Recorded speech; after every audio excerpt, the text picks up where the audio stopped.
Flatland, A Romance of Many Dimensions by Edwin A. Abbott. Chapter 15.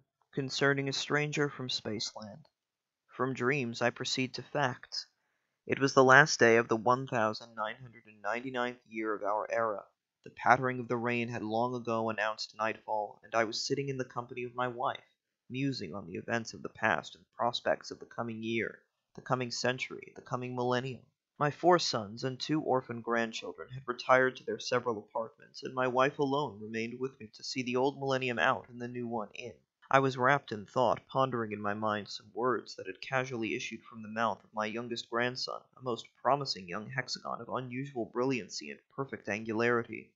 His uncles and I had been giving him his usual practical lesson in sight recognition, turning ourselves upon our centers, now rapidly, now more slowly, and questioning him as to our positions, and his answers had been so satisfactory that I had been induced to reward him by giving him a few hints on arithmetic, as applied to geometry. Taking 9 squares, each an inch every way, I had put them together so as to make one large square with a side of 3 inches, and I had hence proved to my little grandson that, though it was impossible for us to see the inside of the square, yet we might ascertain the number of square inches in a square by simply squaring the number of inches in the side. And thus, said I, we know that 3 squared, or 9, represents the number of square inches in a square whose side is 3 inches long. The little hexagon meditated on this a while, and then said to me, "But you have been teaching me to raise numbers to the 3rd power. I suppose 3 to the 3rd power must mean something in geometry. What does it mean?" "Nothing at all," replied I, "not at least in geometry, for geometry has only 2 dimensions." And then I began to show the boy how a point by moving through a length of 3 inches makes a line of 3 inches, which may be represented by 3, and how a line of 3 inches moving parallel to itself through a length of 3 inches makes a square of 3 inches every way, which may be represented by 3 squared.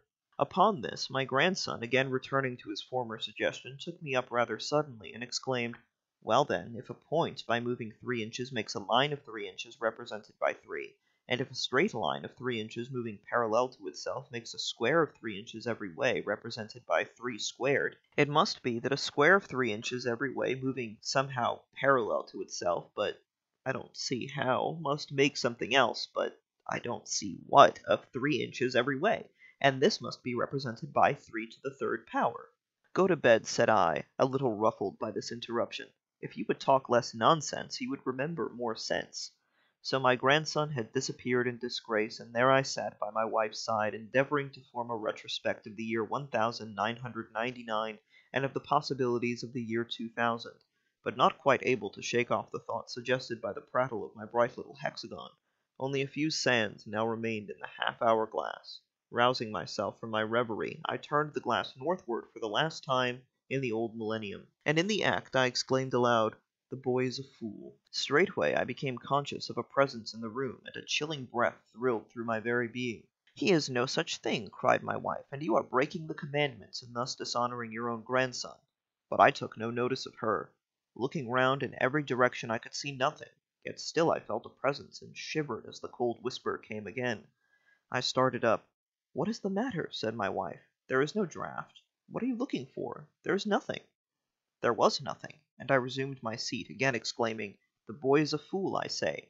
3 to the 3rd power can have no meaning in geometry." At once there came a distinctly audible reply. "The boy is not a fool, and 3 to the 3rd power has an obvious geometrical meaning." My wife as well as myself heard the words, although she did not understand their meaning, and both of us sprang forward in the direction of the sound. What was our horror when we saw before us a figure! At the first glance it appeared to be a woman, seen sideways, but a moment's observation showed me that the extremities passed into dimness too rapidly to represent one of the female sex, and I should have thought it a circle, only that it seemed to change its size in a manner impossible for a circle or for any regular figure of which I had had the experience. But my wife had not my experience, nor the coolness necessary to note these characteristics.